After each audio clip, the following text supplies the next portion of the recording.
Gopi Jana Vallabha Girivaradari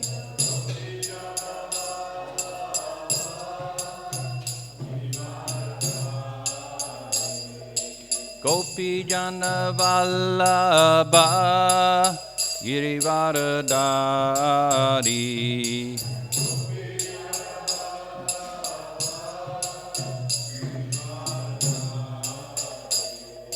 Yashoda Nandana Braja Jana Ranjana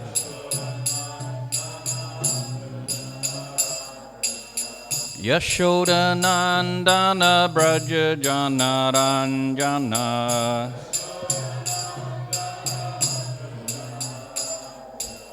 Yamuna Tira Vanachari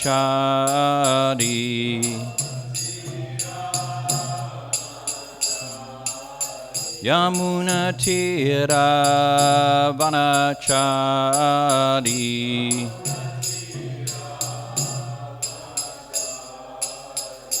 Jai Radha Madhava Kunja Bihari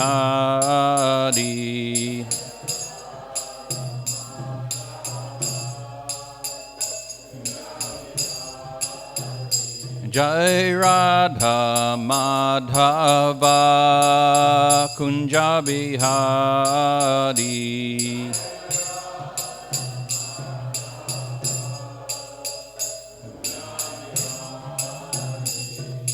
Gopi Jana Vallabha Girivaradari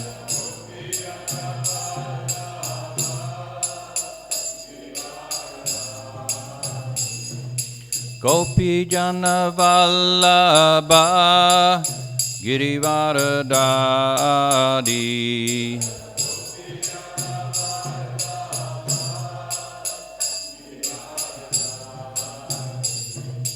Yashoda Nandana Braja Jana Ranjana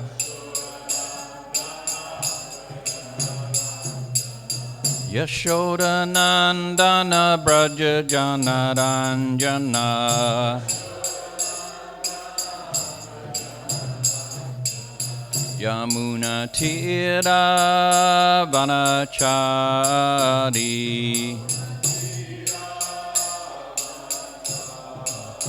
Yamuna Tira Vanachari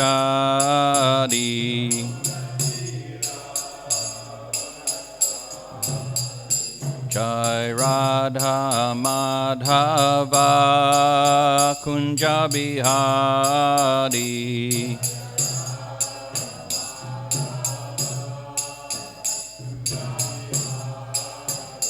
Jai Radha Madhava Kunja Bihari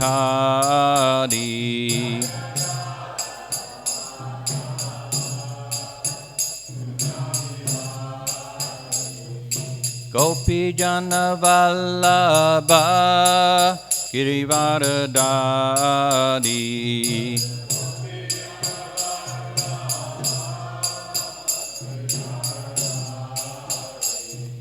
Gopi Jana Vallabha Girivaradari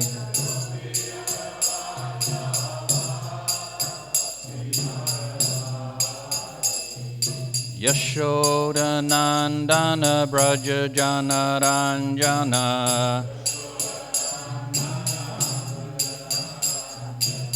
Yashoda Nandana Braja Jana Ranjana Yamuna Tira Vanachari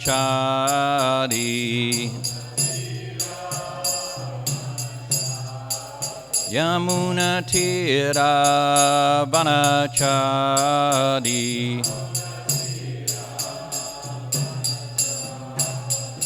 Hare Krishna, Hare Krishna, Krishna Krishna, Hare Hare Hare Rama, Hare Rama, Rama Rama, Hare Hare.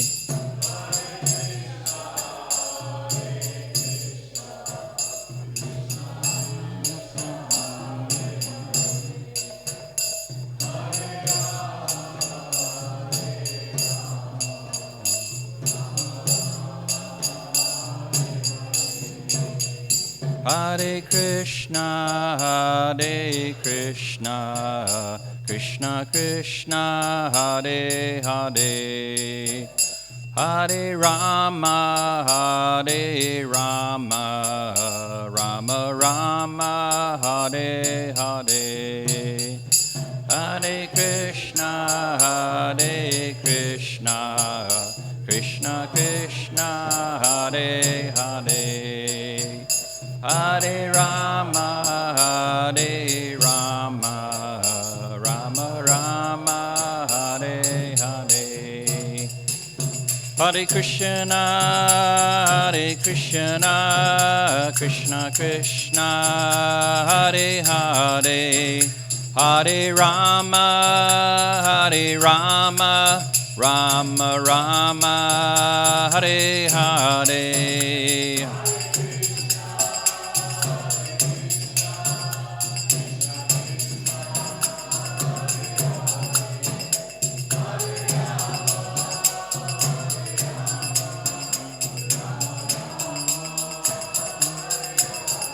Hare Krishna, Hare Krishna, Krishna Krishna, Hare Hare.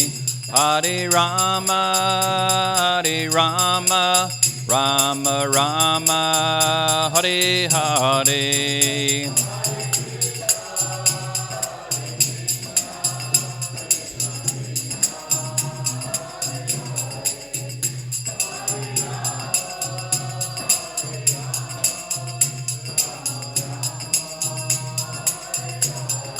Hare Krishna, Hare Krishna, Krishna Krishna, Hare Hare. Hare Rama, Hare Rama, Rama Rama, Hare Hare.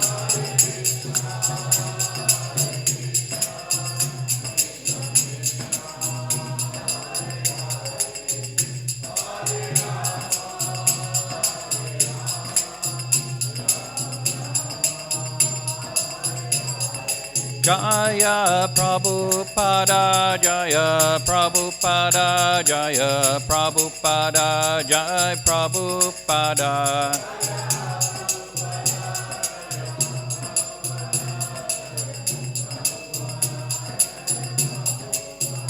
Jaya Gauranitai, Jaya Gauranitai, Gauranitai, Jaya Gauranitai.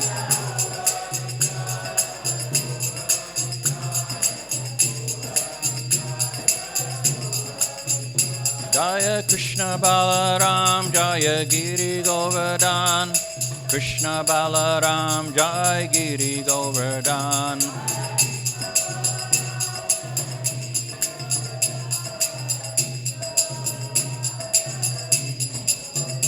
Jaya Radha Govardhandari, Radha Govardhandari, Shri Radhe.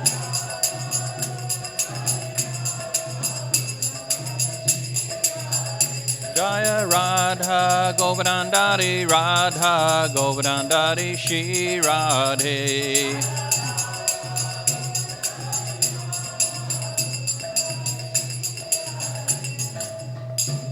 Jaya Vishapad Paramahamsa Parivraj Shri Shrimad's Divine Grace A.C. Bhakti Vedanta Swami Prabhupada Maharaj Ki. Jaya Vishapad Paramahamsa Parivraj Shri Shrimad Bhakti Siddhanta Saraswati Goswami Prabhupada Maharaj Ki. Nantakoti Vaishnavrinda Ki. Namacharya Srila Haridas Thakur Ki. Prem Ho Shri Krishna Chaitanya Prabhu Nityananda Shri Advaita Gadadhara Shri Vasadi Gaura Bhaktavrinda Ki. Shri Gaurnatai Ki Jai, Shri Gangamai Ki Jai, Shri Tulsi Devi Ki Jai. Sambhavegda Bhakta Vrinda Ki Jai, Nittai Gaura Premanandi, all glories to simple devotees, all glories to simple devotees, all glories to simple devotees, all glories to Shishu Guru and Gauranga, all glories to Prabhupada.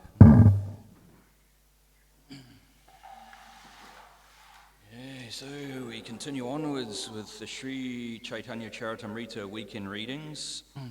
We're up to the Madhya Leela, chapter 1, the later pastimes of Lord Caitanya. We've got a few different verses to get through today. Mukunda Maharaj didn't do the text 198 yesterday because he was giving a talk about the inauguration of ISKCON when it became founded. So I think we will start from text 198 and continue to 206, just so we'll keep on track with the other class givers. Jai Jai Sri Caitanya Jai Nityananda Jai Advaita Chandra Jai Agora Bhakta Vrinda Jai Jai Sri Caitanya Jai Nityananda Jai Advaita Chandra Jai Agora Bhakta Vrinda Jai Jai Sri Caitanya Jai Nityananda Jai Advaita Chandra Jai Gaura Bhakta Vrinda. Okay, so we'll start. 198 is on the board, so we'll go through this one. Mora Kama Mora Hate Galaya Bandiya Kuvishaya Vishtagarte Diache Palaya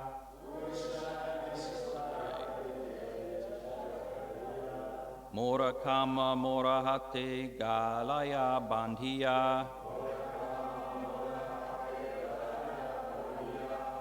Kuvashaya Vishtagarte Diache Palaya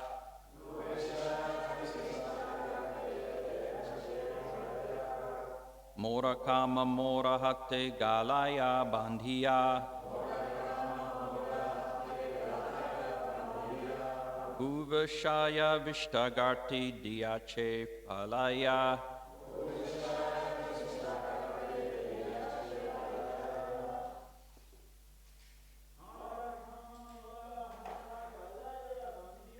Mora Kama Mora Hate Galaya Bandhiya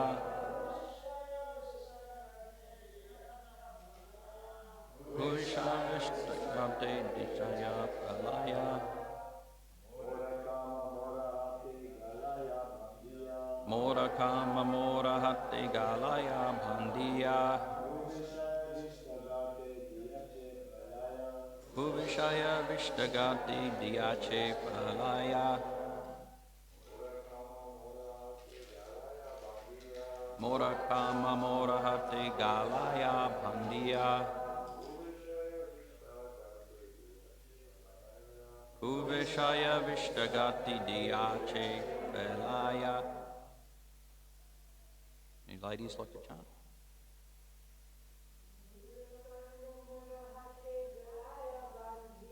Mora Kama Mora Hate Galaya Bandhiya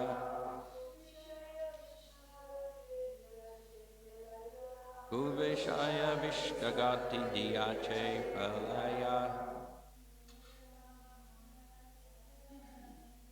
Mora Kama Mora Hate Galaya Bandhiya Kuvashaya Vishtagati Diache Palaya. Word for word. Mora, hour. Parama, activities. Mora, hour. Hate, on the hand. Galaya, on the neck. Bandhiya, binding. Kuvishaya, of abominable objects of sense gratification. Vishta, of the stool. Kate, in the ditch. Diache Phalaya have been thrown. Room for a poetic verse today. Translation: the two brothers Sakara Malika and Dabara Kash very humbly submitted that due to their abominable activities, they were now bound by the neck and hands and had been thrown into a ditch filled with abominable stool-like objects of material sense enjoyment. Hare Krishna. I'll go to the purport. Srila Bhakti is a bit of a longer purport, so let's see how we go. Srila Bhakti Siddhanta Sarasvati Thakur has explained Ku Vishaya Gata as follows, quote, because of the activities of the senses, we become subjected to many sense gratificatory processes and are thus entangled by the laws of material nature, end of quote. This entanglement is called Vishaya. When the sense gratificatory processes are executed by pious activity, they are called Suvishaya.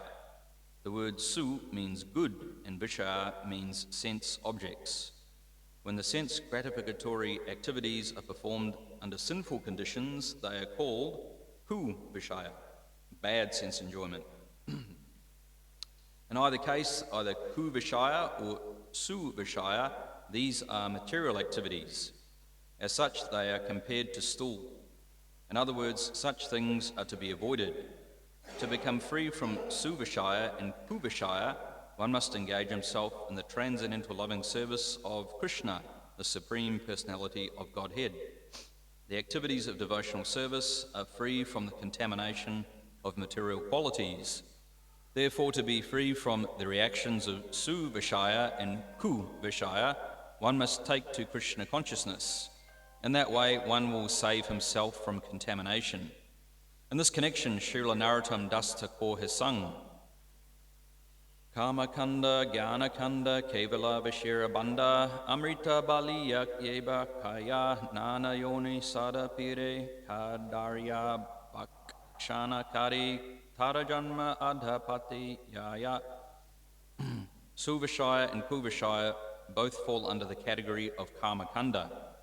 There is another Kanda, platform of activity, called Jnana Kanda, or philosophical speculation about the effects of Kuvishaya and Suvishaya with the intention to find out the means of deliverance from material entanglement.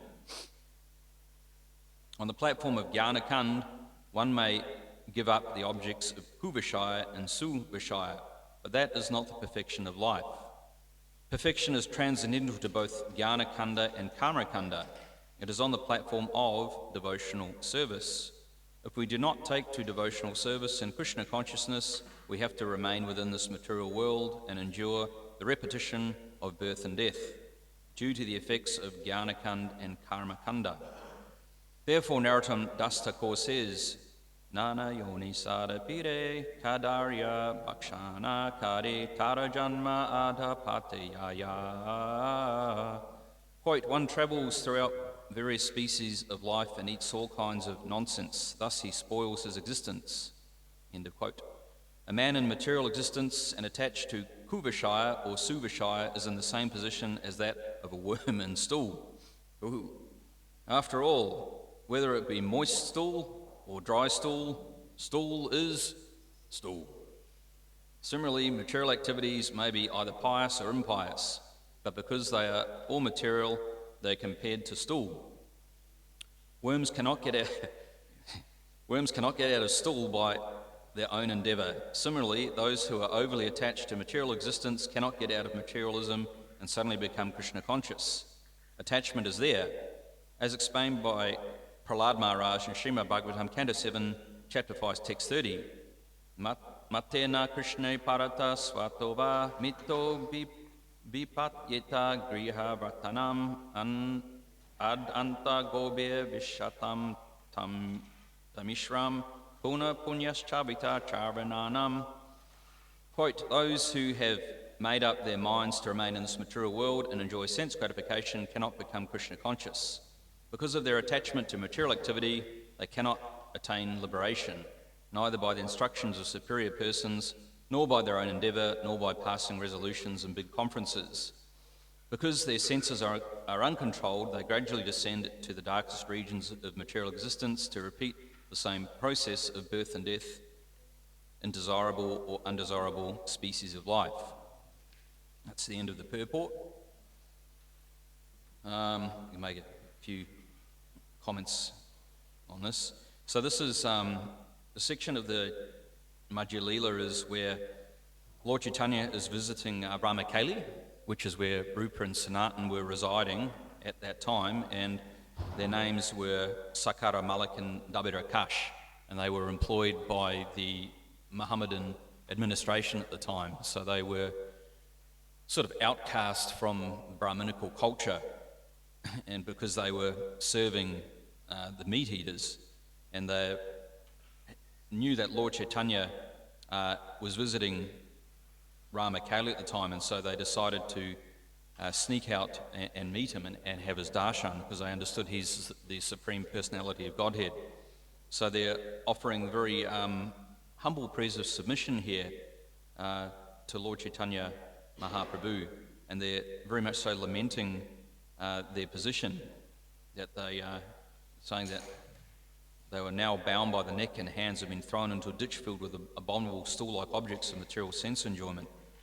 So this is the mood they're approaching Lord Caitanya in, and it's the mood the disciple has to approach the Guru in a mood of humility and service. You know that famous verse in the Bhagavad Gita, Tadvari Paripratina Pariprashana Savayam, Upadakshinta Teganam Ganinas Tatpadashanaha, that one has to approach the self-realized soul and render service to him and inquire from him submissively. So we can see very much so Rupa and Sanatan Goswami are exemplifying that mood of humility to Lord Caitanya Mahaprabhu, who is the Supreme Personality of Godhead, not different from Krishna himself. So there's a nice example Caitanya Maharaj also gives in the same context of what we're hearing in the purport we just read, is whether you're wearing golden handcuffs or if you're wearing handcuffs made of stainless steel, you're still bound no matter what type of metal you're bound by, whether you're golden handcuffs. You can say, look at my golden handcuffs, aren't they wonderful? Look at them glistening. But you're bound, that's the point, you're bound. As Prabhupada says here, Suvashaya and Puvashaya, bound by your activities in this material world. So your activities can entangle you further in this material world, or if you're doing Krishna conscious activities, then they can liberate you from the material world. So one still has to act. That's the point, that the function of the soul, as Krishna, Lord Caitanya explains to Sanatan Goswami, he says, Jiva Sarupor Krishna Nichadas, that the eternal constitutional position of the jiva is eternally a soul in a mood of service to Krishna, the Supreme Personality of Godhead. So in forgetfulness of that constitutional position, or what's known as Sanatan Dharma, the eternal occupational functional duty of the soul, then one is bound by their activities, their good karmas and their bad karmas. So one has to transmigrate lifetime after lifetime, birth after birth, until one comes to the point of devotional service. Because when one is acting in Krishna consciousness, then all of the past karmas are burnt away, and also the desire for those material activities is burnt away as well. The bija, or that desire for material activity, is burnt up by bhakti. And also the aparabdha, the non-manifest and parabdha, or manifest reactions, are also burnt up as well. And then one is properly situated in their constitutional position as an eternal servant of Krishna. And of course there's different paths that one may take. Prabhupada talks about here Jnana-kand and Karma-kand, different paths that one may take on a spiritual journey. But this Jnana-kand and Karma-kand, as Prabhupada is saying here, that they won't necessarily get you out of the cycle of repeated birth and death. And as Narottam Das Thakur says here, that one travels throughout various species of life and eats all kinds of nonsense, thus he spoils his existence. So the human form of life, it does come with a big responsibility. When we read these sort of statements, it's quite heavy, and it reinforces that idea that the human form of life comes with a very serious responsibility. the sole purpose of the human form of life is self-realization or spiritual cultivation. As David Maharaj has said, as he likes to quote sometimes, that there's no greater tragedy than thinking that there is something more important than your own enlightenment. And we can see now, as Radhanath Swami calls them, the weapons of mass distraction. There's so many other things that people put as a priority over their self-realization, earning money and becoming an influencer and becoming famous on social media. There's so many things to distract people from the goal of life, which is to cultivate your Krishna consciousness, which takes discipline and practice, and it's a lifetime commitment actually, isn't it? Krishna consciousness, not just something that we might do, add to our life, a phase in our life we go through, but it's actually a lifetime commitment, is developing this Krishna consciousness. And now Prabhupada would say, just give this one life to Krishna, and then you go back to Godhead. All your problems are solved. Janma, Mrityu, Jara, Janma, Karma, birth, death, old age, and disease. They're solved in this one lifetime, so just give this one lifetime to Krishna. And we can see that Prabhupada inspired his early disciples, as we're hearing from Mukunda Maharaj yesterday, that most of his early disciples came from quite fallen backgrounds, so there's drug use and alcohol abuse and so many illicit activities going on. But Prabhupada was able to transform them and inspire them and encourage them to sacrifice their youth for Krishna. And in this way, the Krishna consciousness movement was able to spread throughout the world because of the sacrifice that those initial disciples of Prabhupada made. They sacrificed their youth for spreading this Krishna consciousness movement. So we're all very indebted and should be very grateful to these older devotees who have done so much to spread this Krishna consciousness movement around the world and to establish it within Australia and create all these beautiful temples that we're so fortunate to have the facilities to use and practice our Krishna consciousness within the association of other great devotees. So we're very fortunate, very thankful for that. So we'll continue on. Actually, I'll put an image up on here.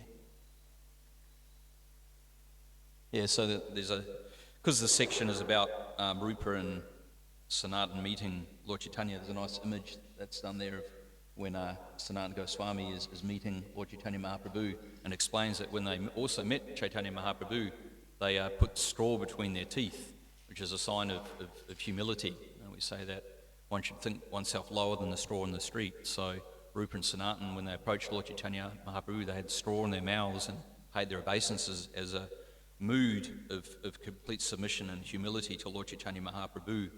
And as we will continue on here, hearing about their lamentation of their position.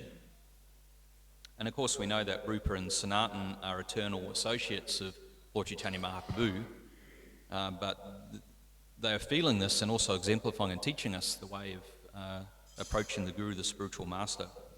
So we'll go up to text number 199.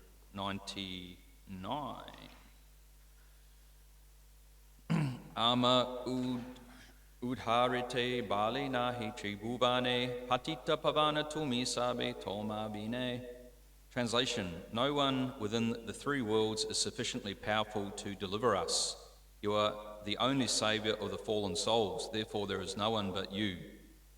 Text 200.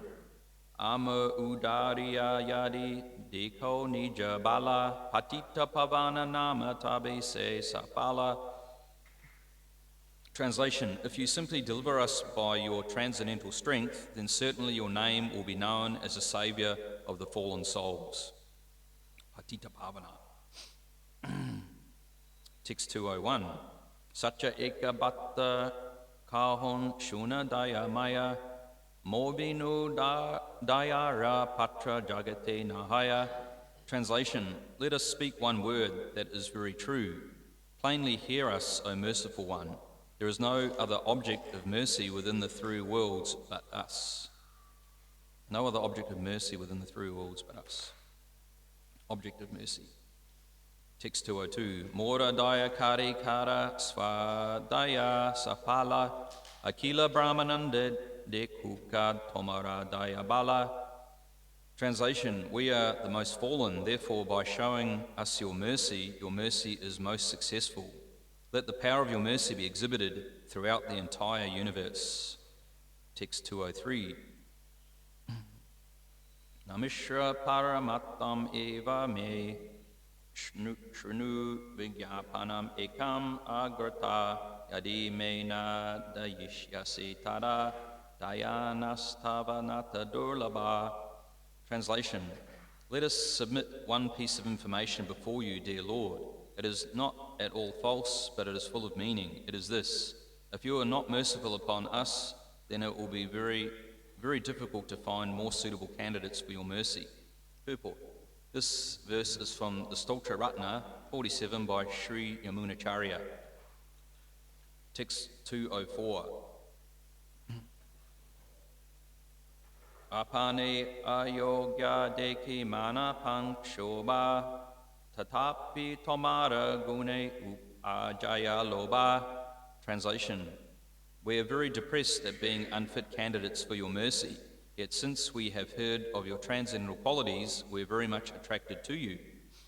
Text 205. Vamana yachi chanda darite chahi kare taichiye vancha mora uthaye antare. Translation: Indeed, we are like a dwarf who wants to capture the moon. Although we are completely unfit, a desire to receive your mercy is awakening within our minds. Text 206.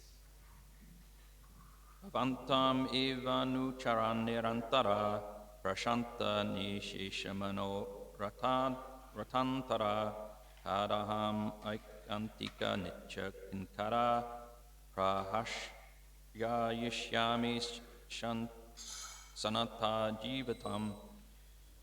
Translation: By serving you constantly, one is freed from all material desires and is completely pacified.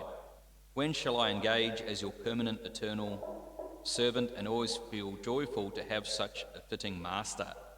Purport: In his teachings to Sanatana Goswami, Sri Caitanya Mahaprabhu has declared every living entity to be an eternal servitor of the Supreme Personality of Godhead. This is the constitutional position of all living entities. Just as a dog or servant is very satisfied to get a competent, perfect master, or as a child is completely satisfied to possess a competent father, so the living entity is satisfied by completely engaging in the service of the Supreme Lord. He thereby knows that he has a competent master to save him from all kinds of danger. Unless the living entity comes to the guaranteed protection of the Supreme Lord, he is full of anxiety. This life of anxiety is called material existence. To be completely satisfied and devoid of anxiety, one must come to the position of eternally rendering service to the Supreme Lord. This verse is also from the Stotra Ratna 43 by Sri Yamuna Acharya.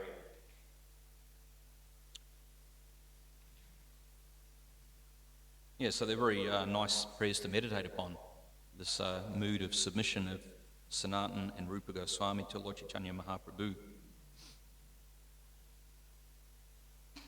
And we can find also in this exchange between Lord Caitanya Mahaprabhu and the Goswamis, Lord Caitanya in the next verse explains that my dear Dandakaranya, you two brothers are my old servants. So he reveals to them actually they're his eternal servants. So Rupa and Sanatana are Lord Chaitanya's eternal servants. As we've talked about before, that when Krishna appears in the material world, he brings all his associates with him. He brings the spiritual world with him. His associates come with him. So the same with Sri Caitanya Mahaprabhu, that he also has appeared in this world with all of his eternal associates to perform the Sankirtan pastimes with him. So later on, basically what happens here is that they get initiated by Lord Caitanya Mahaprabhu. So after approaching him with humility and a mood of submission, then this is where they're given their names, Rupa and Sanatana, by Lord Caitanya Mahaprabhu. And Prabhupada talks about how this is actually how they were initiated by Lord Caitanya Mahaprabhu and their correct mood of approaching the Guru, actually. So it's very nice to meditate upon these points about how to approach the spiritual master and be submissive to him and render service to the spiritual master. And that's the process of bhakti. And that's actually how bhakti is transferred into the heart of the devotee. That bhakti has to come from the bhakta. That's how devotional service is transferred. through the association of the Vaishnavas. We can see in contemporary society, because of a lack of association with the devotees, that there are so many pseudo-spiritual philosophies resonating throughout the world, especially impersonalism. Generally, that's as far as people will come on a path of self-discovery or spiritual cultivation without the association of Vaishnavas. It'll end up in impersonalism. Like there's one person who I listened to his podcast, a very alert person, aware of what's going on with world events, but you can see when he preaches, it's very much so Mayavad philosophy, that the whole idea is that that God has broken up into all these fractals, these parts and parcels, and has manifested in our human form, so God is experiencing through us. So this is Mayavad philosophy, it's impersonalism.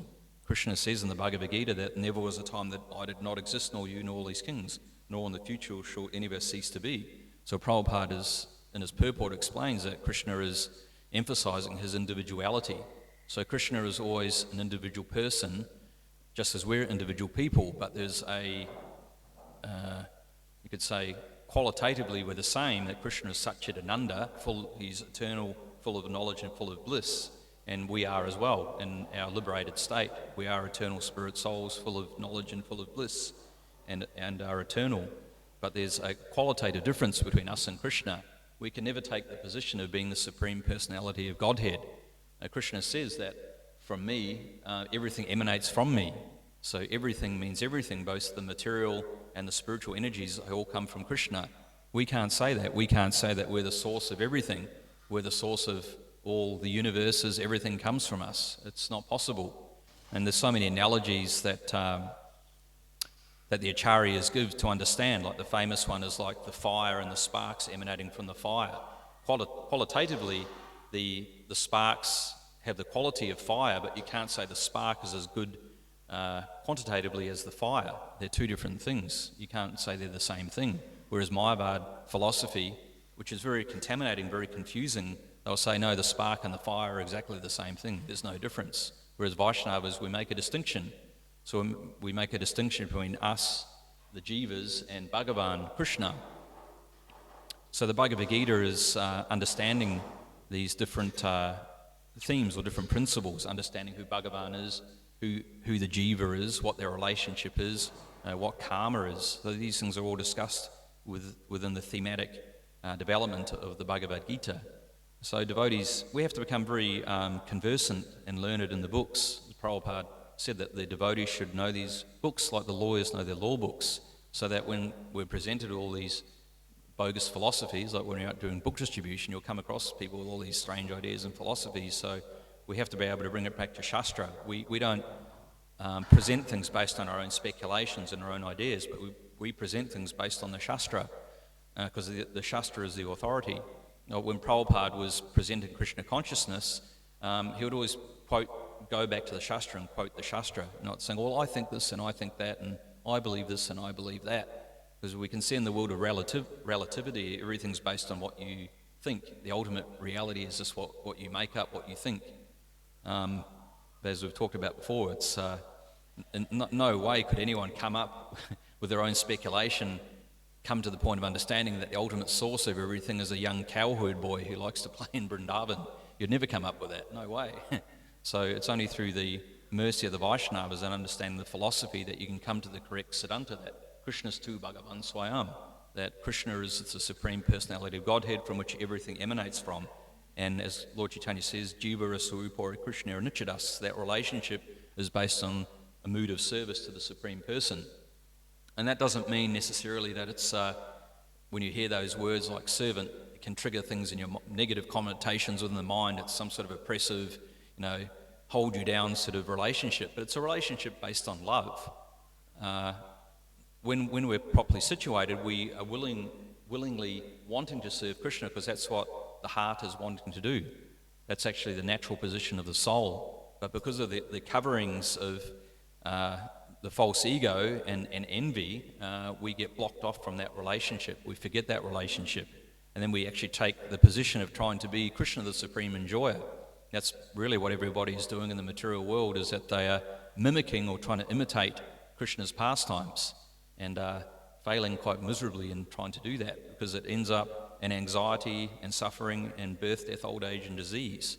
So the material world, we understand, is given as a place to facilitate the desires of the jivas who want to enjoy separately from Krishna, because in the spiritual world, everyone is in a mood of service and love towards Krishna. But even then, in the Vaikuntha planet, in the Goloka Vrindavan, even that mood isn't there. Like Krishna, as the supreme enjoyer, is enjoying so many different relationships. And bhakti, the unique feature about bhakti is it actually brings the Supreme Lord under the control, which is why Krishna doesn't give bhakti so easily, because actually he's willingly putting himself under the control of his devotees. And we can see that like with Mother Yashoda, so many pastimes of Vrindavan where she's chasing after Krishna with a stick and tying him up and chastising him. And Krishna's enjoying that actually. He's getting pleasure from that. So that's why Krishna doesn't give himself so easily, that it's only through sincere devotional service that Krishna does willingly give himself to the devotee. Which is why it's a lifetime commitment, because we're trying to prove our sincerity and show our sincerity to Krishna. And after practicing Krishna consciousness, seriously, if Krishna so desires, he may reveal himself to us. And even if he doesn't, that's okay, because we're still happy to render service to the Vaishnavas and render service to Krishna. And it's up to his sweet will if he wants to reveal himself or not. So we know in the nectar of devotion, that's why bhakti is very, very rare actually, very, very rarely achieved, because we have to show our sincerity to Krishna. So it's interesting, this meeting with Rupa and Sanatana and Lord Caitanya Mahaprabhu, and later on in the Caitanya Charitamrita, that when Sanatana Goswami has managed to get himself free from his service to the Mohammedan administration, there's a whole pastime how he manages to escape. And then he goes off to meet Lord Caitanya Mahaprabhu. And then at that meeting, Lord Caitanya Mahaprabhu instructs Sanatana Goswami in the practices of bhakti yoga. And Sanatana Goswami, he asks some very pertinent questions actually to Caitanya Mahaprabhu. And this is also in the teachings of Lord Caitanya. There's a section about the teachings of Lord Caitanya to Sanatana Goswami. So we can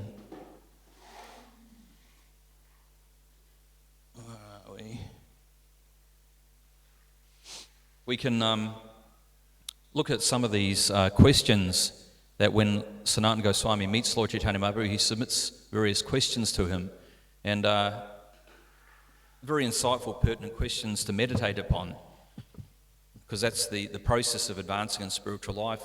I mean, that book, Perfect Questions, Perfect Answers, with, what's his name, Brahmateta Prabhu and Srila Prabhupada, when they met when Prabhupada was residing in Mayapur, and Brahmateta, he met Srila Prabhupada and asks various questions to him about spiritual life, and that was made into a book called Perfect Questions, Perfect Answers.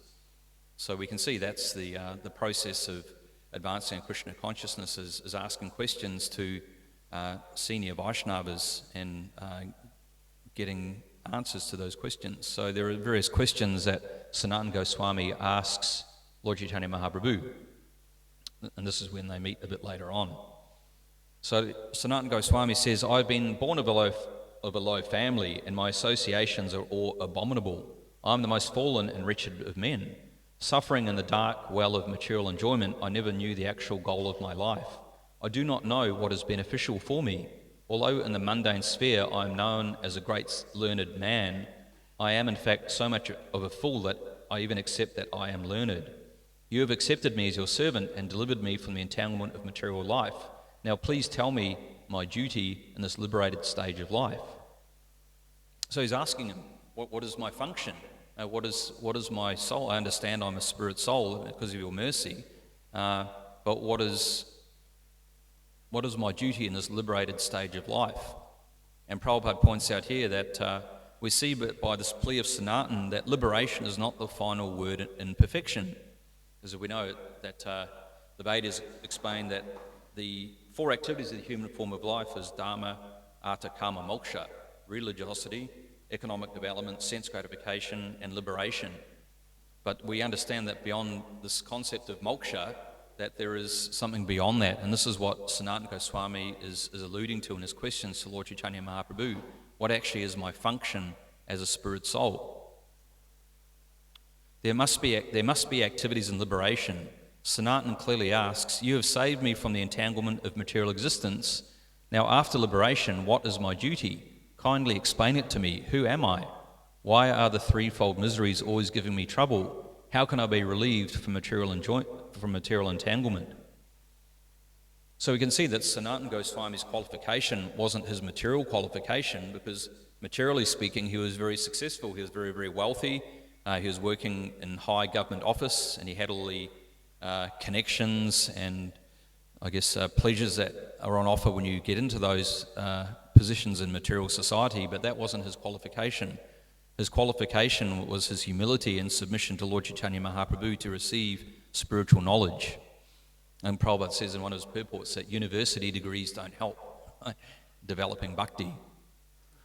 And he gives the example that Lord Chaitanya Mahaprabhu meets the illiterate brahmana he's illiterate, he can't read the Bhagavad Gita, but he's shedding tears, and Lord Chaitanya asks him, well, why are you shedding tears for? And he says, because when I see the picture of Krishna being Arjuna's chariot driver, it makes me feel very emotional, because I can understand that Krishna has become the servant of his devotee. And then Lord Chaitanya Mahaprabhu says, yes, actually you are the real reader of Bhagavad Gita, you understand Bhagavad Gita. So even though he couldn't read and couldn't understand, the mood was correct. He understood that the Lord is very merciful to his devotees.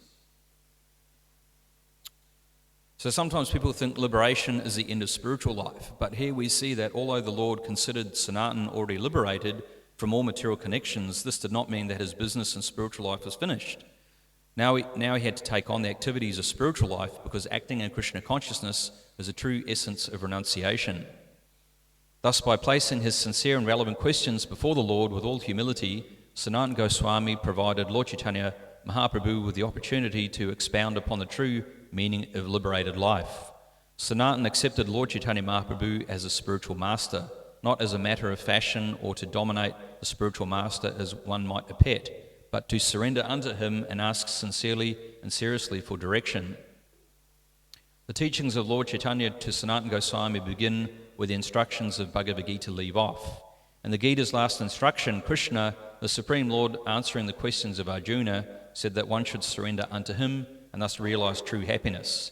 But now Krishna himself, in the form of Lord Chaitanya, answering the questions of Sanatana Goswami, explained the transcendental activities of a surrendered soul. These instructions give the essence of devotional service to the Lord. The Lord instructed Sanatana not only in the basic principles of liberated life, but also in its scientific details. He explained the symptoms of a wise man, how to approach God, and what the expansions and avatars of Godhead are. Describing Krishna as the original source of all other forms of God, he explained the Lord's opulence and the practicalities of rendering service unto him and attaining the higher stages of attachment and ecstasy. Srila Prabhupada's teachings of Lord Chaitanya describes these instructions in detail. So there's more in the teachings of Lord Chaitanya about this exchange and the instructions that Lord Chaitanya gave to Sanatana Goswami. But we can see with the Vaishnava theology that we have senses, and those senses need engagement.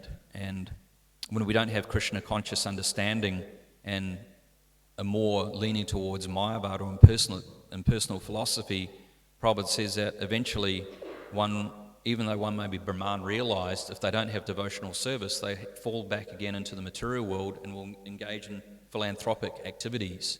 So Bhakti Yoga is the constitutional position of the jiva. It's the Sanatana Dharma, that we're all eternal servants of Krishna, and our senses are meant for being used in Krishna's service. So the eyes and the ears are all used for looking at the deity. We use our ears for Shravanam, Kirtanam, hearing, chanting, remembering.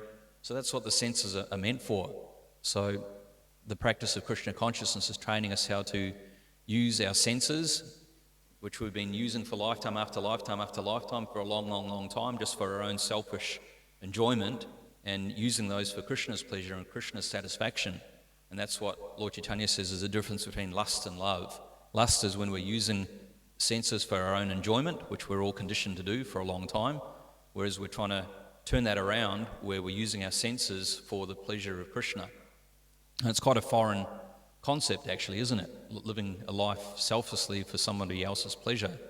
But we understand that by engaging in that relationship, then we get our happiness. That's where the pleasure comes from, because it's natural, and that's what our eternal position actually is to serve Krishna.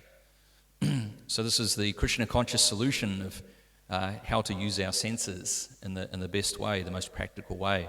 And there's so many different services that can be used in Krishna's pleasure because of the mercy of Srila Prabhupada. He's given a whole spectrum of services that can be done for the pleasure of Krishna.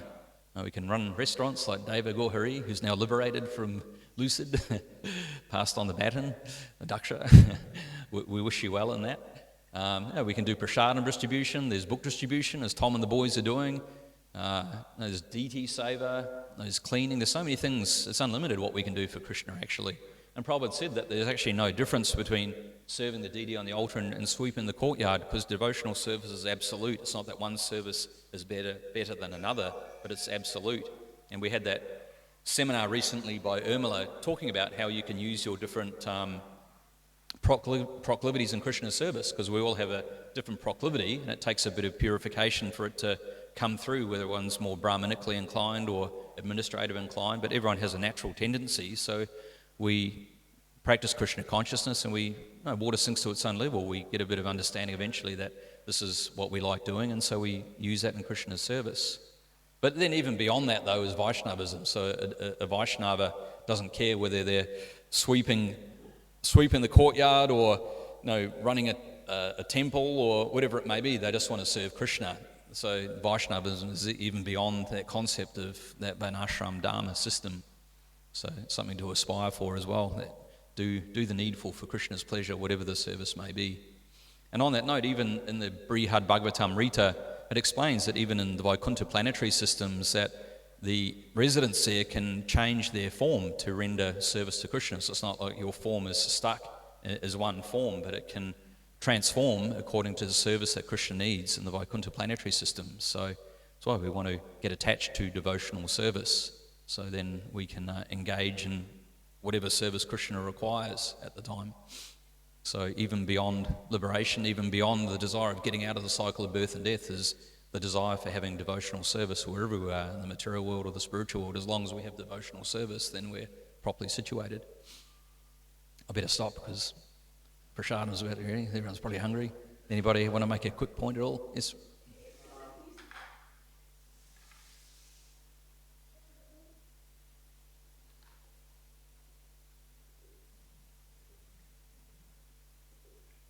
Mentioned the sacrifice of youth from the initial initiates. Yep. How is it a sacrifice to give up one's entanglement with stool?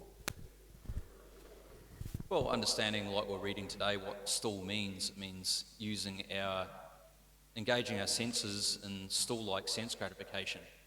So sense gratification is compared to being like stool.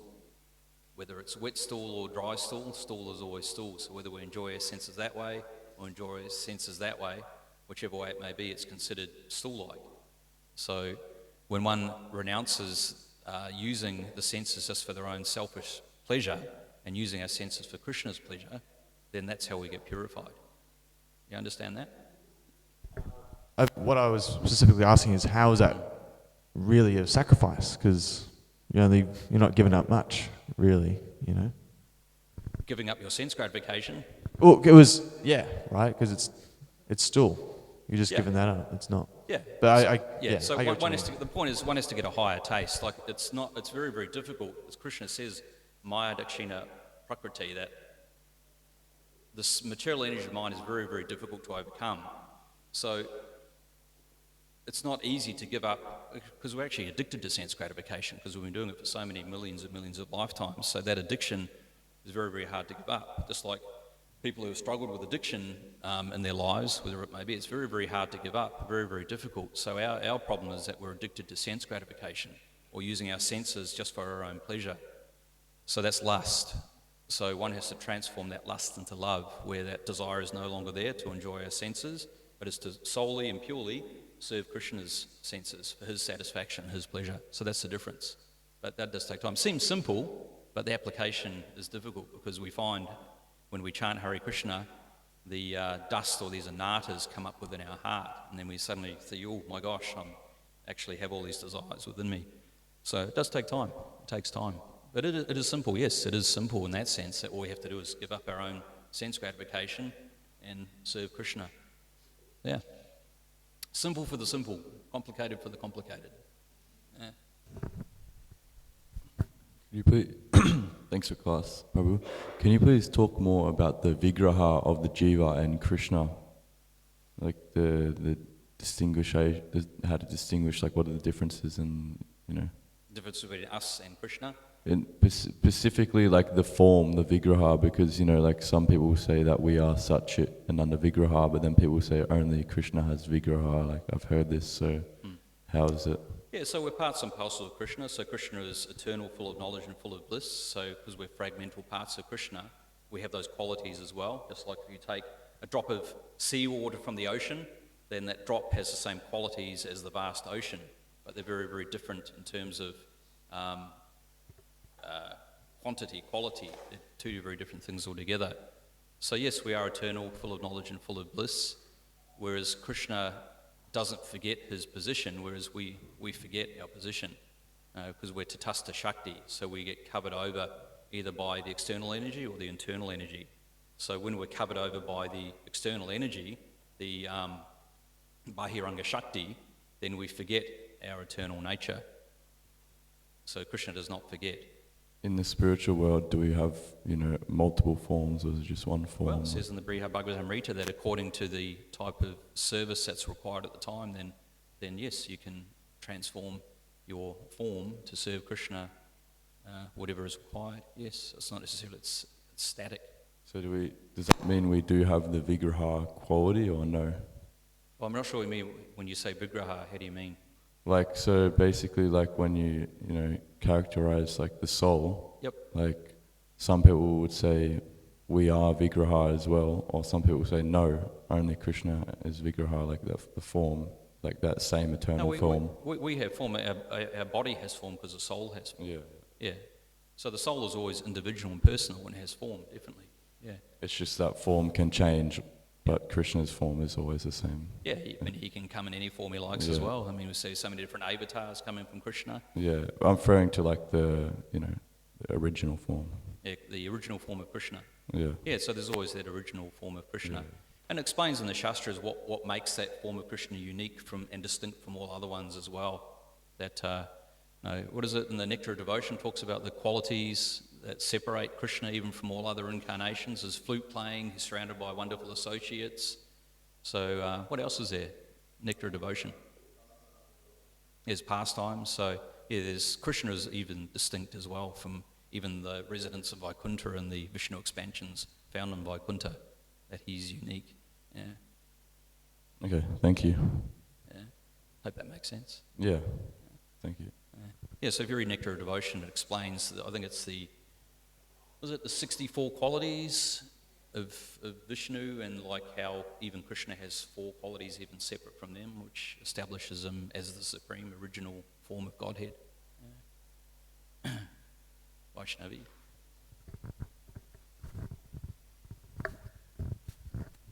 Thank you for the class, Prabhu. You mentioned about how Urmila Mataji gave the course and she said we should engage according to our proclivities, and then you also mentioned that we should do the needful. And I remember also when I came first, then you just followed the authority, and I see even now after some years that the benefit of just fully surrendering and doing, not that I did it fully, but observing others as well, doing the needful, and even if our nature is a bit different, there was benefit in that. But nowadays, it's more maybe sometimes saying it's not my nature. So how do you distinguish that? Or is it also when someone is beginning, the application is different? And then... Yeah, in sadhana bhakti we have to follow authority. I mean, that's the process of sadhana bhakti, is following the rules and regulations under guidance, and then one progresses from that initial stage of following the rules and regulations, which is more based on fear. I think Prabhupada mentions that when we first come to Krishna consciousness, it's very much so, follow the rules and regulations, because fear is, if I don't follow, then this will happen to me. So that has to be there definitely when one starts bhakti yoga, but then one has to go eventually beyond that stage of doing things out of fear and doing things out of love. And that love has to be cultivated in due course of time. But yeah, that has to be there when we start off in Krishna consciousness, is surrendering to some authority, whether it's the spiritual master or the ashram leader, whoever it may be, in a mood of service. Yeah.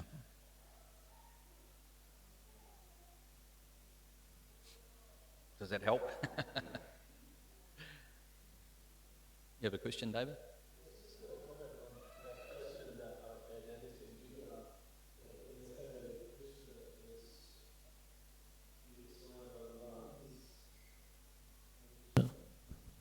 In the same way that Krishna is Swayam Bhagavan, so he is, as Prabhu was saying, he has his original form, but all the other forms expand from that, all the Vishnu avatars, and then his Ram, and all this string, and so many different forms.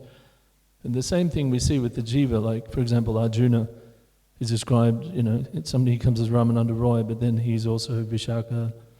So in that original Leela, the jiva has that form. In Madhya Yashoda's there, but then she's coming as Mother Sachi and other pastimes, so forth. So it's a similar thing, as you say, according to the Leela, the jivas, the form is modified for the sake of the Leela, but it's always in the service of Krishna's love, Krishna's interaction with the devotee. That's the foundation of it all. Yeah, like when we read the Gaura Ganadesh Dipika, it talks about who the different personalities are in Vrindavan Leela. So they take on the form in Chaitanya's Leela to render service to him in the Sankirtan mission. So, yeah, it's depending on the service that needs to be rendered at the time. Yeah. So that form that they take, is that such in Chaitanya Leela? Yeah, well, it's explained, I think, my understanding is that even in the spiritual world, there's a corner of the spiritual world where Lord Chaitanya's pastimes are going on eternally. Even in Goloka Vrindavan, there's an abode there of Navadvip Dham where these pastimes are taking place. So, yeah.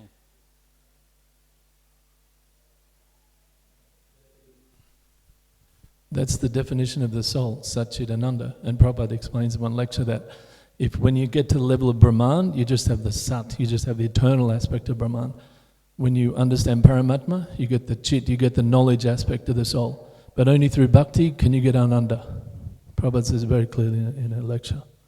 So Satchit Ananda is the nature of the soul, also the jiva, not just the supreme soul, but it's just the quality is very small.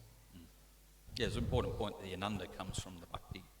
Yeah, so would you describe this soul as just Satchidananda? Because I know they describe Krishna as Satchidananda Vigraha. You wouldn't describe the soul as Satchidananda Vigraha, would you? depending on the context, yeah, it has to be context around that. Because saying it's the same as Krishna, it's not. The Vigraha is very different between us and Krishna. Very, very different. Yeah. But the soul is eternal, full of knowledge and full of bliss, yeah, by nature. The question is, who's saying the soul isn't Satchidananda? I mean, who's saying the soul doesn't have a form? That's impersonalism. So that's not our Vaishnava philosophy.